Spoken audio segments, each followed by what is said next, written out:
তোমাকে বলা হয়নি, আমি গোপনে তোমার জন্য বুকের ভিতর কত কথা জমিয়ে রেখেছি।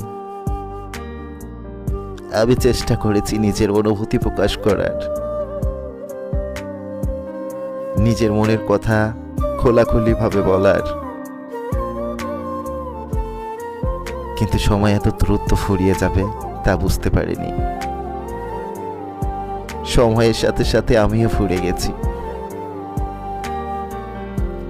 আমি ভেবেছিলাম তুমি সব বুঝবে, খোলা বইয়ের মতো তুমি পড়ে ফেলবে আমায়। আমার চোখের মাঝে রহস্য তুমি জেনে নেবে চুপিসারে। আমার দুই ঠোঁটের মাঝে এসে আটকে থাকা অব্যক্ত কথাগুলো বোধ হয় শুনে ফেলবে কান পেতে। তুমি ধরে ফেলবে কেন রোজ বিষণ্ণতা হাতে পায়ে মেখে জীবনের দিকে এগিয়ে যাই আমি। কিন্তু আমি ভুলছিলাম, আমার জানা ছিল না সব মানুষ পড়তে পারে না। মানুষ তার খোলা বই নয়। আমার বুঝতেও অনেক দেরি হয়ে গেছে যে তুমি তো মানুষ, খোদা না।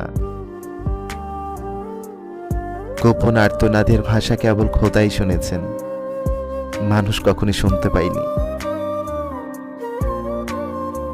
তোমাকে প্রতি মুহূর্তে কি গভীরভাবে খোদার কাছে চেয়েছি গোপন প্রার্থনায়,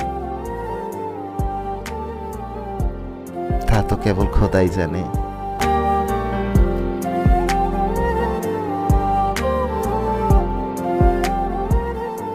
হ্যালো গাইস, আমি আছি মাহিম।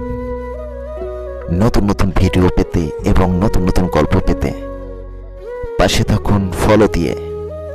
যদি ভালো লেগে থাকে পাঠিয়ে দেন আপনার প্রিয় মানুষকে এবং ভালোবাসার মানুষকে।